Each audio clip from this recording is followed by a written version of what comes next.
Hello everyone. आज हम बात करेंगे 2017 में आई मूवी हॉस्टाइल के बारे में। ये कहानी है एक लड़की जूलियट की, जो दुनिया ख़त्म हो जाने के बाद एक अजीब से क्रिएचर से मिलती है और आगे क्या होता है चलिए जानते हैं। मूवी के स्टार्ट में ही हम जूलियट को देखते हैं। दुनिया अब ख़त्म हो चुकी थी। वो लड़की बंजर रेगिस्तान में अकेले भटकती नजर आती है। उसके पास एक वैन थी जिसमें एक गन और उसके पति की फ़ोटो थी। दुनिया में अब बहुत ही कम लोग बचे थे और जितने बचे थे वो एक कम्युनिटी बनाकर रहते थे। जूलियट भी उसी कम्युनिटी के हिस्सा थी जिसमें 36 लोग थे। जूलियट का काम था सप्लाईज ढूंढना और वो वही कर रही थी। दुनिया कैसे ख़त्म हुई ये तो इस मूवी में नहीं बताया जाता है, पर इसमें ज़ॉम्बीज़ नहीं है। दुनिया में एक महामारी फैल जाती है जिसकी वजह से लोग एक अजीब से क्रिएचर में बदलना स्टार्ट हो जाते हैं। ऐसे ही चलते चलते जूलियट एक गैस स्टेशन पर पहुंचती है जो कि खाली पड़ा रहता है। वो सोचती है कि वो यहाँ पर आराम कर ले, पर वहाँ ऊपर एक क्रिएचर होता है तो वो वहाँ से फटाक से निकल जाती है। इससे हमें ये पता चलता है कि वो क्रिएचर दिन में नहीं निकल सकते हैं। जूलियट अब अपने बेस पर वापस जा रही होती है। जल्दी के चक्कर में वो शॉर्टकट ले लेती है जो कि उसकी सबसे बड़ी गलती होती है। रास्ते में उसे एक गाड़ी दिखाई पड़ती है और वो अपनी गन लेकर उस गाड़ी के पास जाती है। उसे पता चलता है कि एक क्रिएचर ने एक आदमी को जख्मी कर दिया है और उस आदमी ने उस क्रिएचर को गाड़ी में बंद करके रखा है। वो आदमी कहता है कि मुझे मार दो, पर जूलियट उसे नहीं मारती है और जैसे कि उसे सप्लाई चाहिए थे वो गाड़ी के अंदर चली जाती है। कुछ देर की लड़ाई और फाइट के बाद क्रिएचर को वो मार देती है। बाहर आती है तो देखती है कि वो आदमी मर चुका है और वो वहाँ से चली जाती है।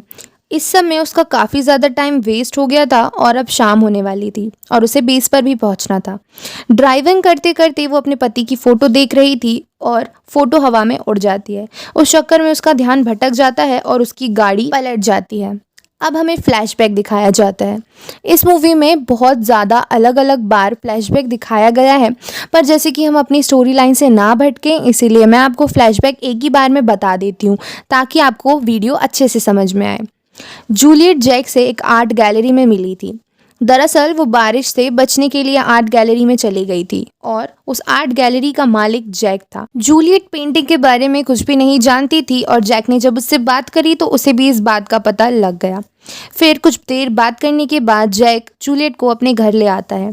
जैक का घर देखकर जूलियट काफ़ी ज़्यादा हैरान हो जाती है क्योंकि वो बहुत ज़्यादा गरीब थी और जैक का घर बहुत ज़्यादा बड़ा था। जूलियट का इस दुनिया में कोई नहीं था, वैसे ही जैक का भी इस दुनिया में कोई नहीं था। जूलियट वहां से जाने लगती है क्योंकि जैक उससे बहुत ज़्यादा ही अच्छे से व्यवहार कर रहा था। जैक को समझ में नहीं आता है कि क्या हो गया है। कुछ दिन बाद जैक जूलियट को एक बार में देखता है जब वो किसी आदमी से बात कर रही होती है। जैक जूलियट का पीछा करता है तो उसे पता चलता है कि जूलियट ड्रग्स का धंधा करती है। उसका पीछा करते हुए वो उसके अपार्टमेंट तक पहुंच जाता है जहां पर और भी बहुत सारे आदमी थे जो कि अच्छे लोग नहीं थे। जूलियट इनके बीच रहती थी। जैक हैरान था कि एक लड़की ऐसे काम कैसे कर सकती है। जब वो उसके घर जाता है तो पता चलता है कि जूलियट खुद भी एक ड्रग एडिक्ट है। जैक उसको हेल्प के लिए बोलता है जिस पर जूलियट काफ़ी ज़्यादा गुस्सा हो जाती है और उसे डांट फट करके वहाँ से भगा देती है।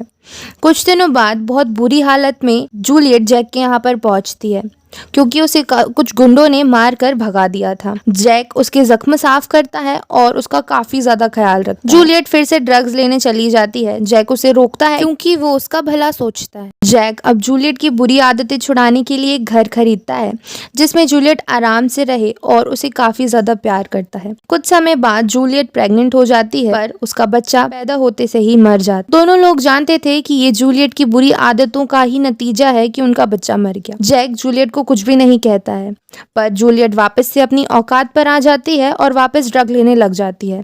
कुछ दिनों में वो ड्रग एडिक्ट हो जाती है और ये सब उसका रोज का ही होने लगता है। बच्ची का ब्लेम वो सारा जैक पर लगाने की कोशिश करने लगती है। जैक का जिसमें कोई कसूर ही नहीं होता है क्योंकि उसकी कोई गलती ही नहीं थी। वो भी काफी ज्यादा सैड था कि उनका बच्चा मर गया। आखिर जैक जूलियट को छोड़ देता है। जूलियट जब बार में बैठी हुई होती है तो उसे टीवी पर एक न्यूज सुनाई देती है जिसमें मेट्रो में केमिकल अटैक हुआ था जिसमें 49 लोगों की डेथ हो गई है। जैक वहीं था, इसीलिए जूलियट काफी ज्यादा डर जाती है। फिर जूलियट को हॉस्पिटल से एक कॉल आता है। जूलियट हॉस्पिटल पहुंचती है क्योंकि जैक भी इस हादसे का शिकार हो गया था। जैक जिंदा तो था पर बोल नहीं पा रहा था, इसीलिए वो व्हाइट बोर्ड पर जूलियट को लिखकर बताता है कि वो उससे कितना ज्यादा प्यार करता है।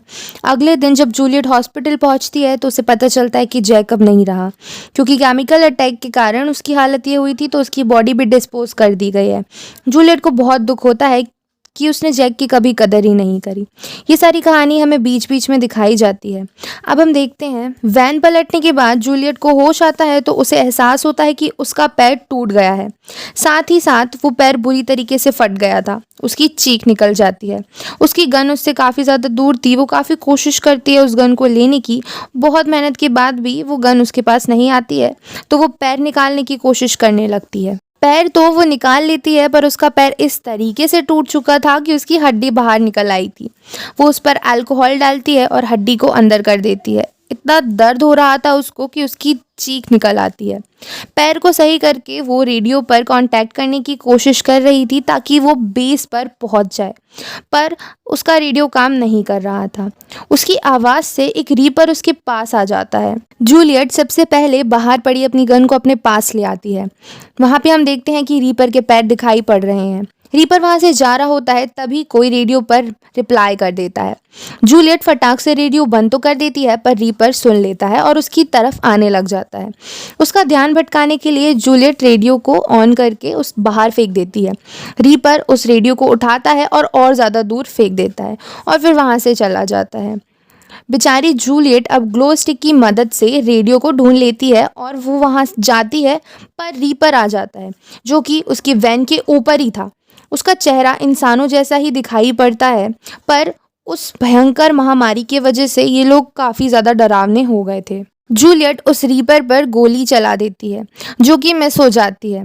जूलियट फटाक से वैन में आ जाती है, तभी रीपर पीछे से आ जाता है और जूलियट के पैर को खींचने लगता है। तभी जूलियट वैन स्टार्ट कर देती है, जिसके डर से रीपर वहाँ से भाग जाता है, लेकिन वो उसके आसपास ही घूम रहा था। तभी वो उसके पीछे आ जाता है, तब वो उसको शूट कर देती है। फिर वो बेस से कांटेक्ट करने की बहुत कोशिश करती है और उसे बताया जाता है कि वैन में एक जीपीएस डिवाइस लगा हुआ है, तुम उसको ऑन करो ताकि हम तुमको लोकेट कर पाएँ। वो वैसा ही करती है और उसे ढूंढ लिया जाता है। उसके साथ ही आने ही वाले होते हैं कि तभी रीपर गाड़ी का शीशा तोड़ देता है और अंदर आने वाला होता है। जूलियट हेडलाइट्स ऑन कर देती है और उसकी तेज लाइट की वजह से रीपर वहाँ से भाग जाता है। जूलियट वापस से बेस से कांटेक्ट करती है और उनसे पूछती है कि तुम लोग कब तक आओगे, तो उसे बताया जाता है कि हम अभी नहीं आ सकते हैं क्योंकि अभी बहुत खतरा है, हम सुबह आएंगे। और उन लोगों को कोई फर्क नहीं पड़ता है कि जूलियट मर जाए या फिर जिंदा रहे। जूलियट इससे काफी ज्यादा हताश हो जाती है और वो समझ जाती है कि उसे सुबह तक का वेट करना ही पड़ेगा। कि इसी मोमेंट पे वहाँ एक गाड़ी आ जाती है। जूलियट अपना हॉर्न मार के उन लोगों को बुलाती है, पर वो लोग बदकिस्मती से लुटेरे निकल जाते हैं। जूलियट को मारने वाले ही होते हैं, तभी रीपर आकर एक आदमी को बहुत बुरी तरीके से मार देता है और बाकी लोग बेचारे डर के भाग जाते हैं। अब जूलियट हताश होकर सुसाइड करने की सोचती है और कोशिश भी करती है, पर वो खुद को रोक लेती है। वो सोचती है कि सुसाइड करने से बेटर है कि वो रीपर से लड़ के मर जाए। जूलियट गाड़ी में से फ्यूल का एक कैन निकाल कर बाहर जाती है और उस कैन पर फ्यूल छिड़क कर रीपर के लिए एक जाल बनाती है। जैसे ही रीपर कैन के पास आता है, वो कैन को बंदूक से उड़ा देती है, फिर भी रीपर बच जाता है। वो पीछे से आता है और जूलियट को पकड़ लेता है और वो उसको उठाकर काफ़ी दूर फेंक देता है। तभी जूलियट उसको शूट कर देती है, लेकिन वो अभी भी हिल रहा होता है। जूलियट चैन की सांस लेती है क्योंकि उसे लगता है कि रीपर मर चुका है, पर वो अभी भी जिंदा था। रीपर रेंगता हुआ जूलियट के ऊपर आने लगता है। जूलियट अब उसे मार भी नहीं सकती थी क्योंकि उसकी गोलियां खत्म हो गई थी। धीरे धीरे वो उसके पास आता है। जूलियट समझ जाती है कि ये रीपर और कोई नहीं बल्कि जैक है, जो कि पूरी रात उसको प्रोटेक्ट कर रहा था, ना कि मारने की कोशिश कर रहा था। और जूलियट ये समझ नहीं पाई। जूलियट ने अपनी लाइफ में बहुत सारी गलतियां की थी, जिसकी वजह से उसके बच्चे की भी डेथ हो गई। जैक तो सिर्फ जूलियट के पास आना चाहता था और उसके साथ रहना चाहता था, पर जूलियट ये समझ नहीं पाई। जैक से एक बार जूलियट दूर हो गई थी, पर वो उससे वापस दूर नहीं होना चाहती थी। इसीलिए वो अपनी बंदूक निकालती है और जैक के साथ साथ खुद को भी बंदूक मार के ख़त्म कर लेती है। इस तरीके से कहानी का एंड हो जाता है। अगर आपको वीडियो पसंद आया हो तो प्लीज़ लाइक कर दें और चैनल को ज़रूर से सब्सक्राइब कर दीजिएगा। Thank you very very much for watching us.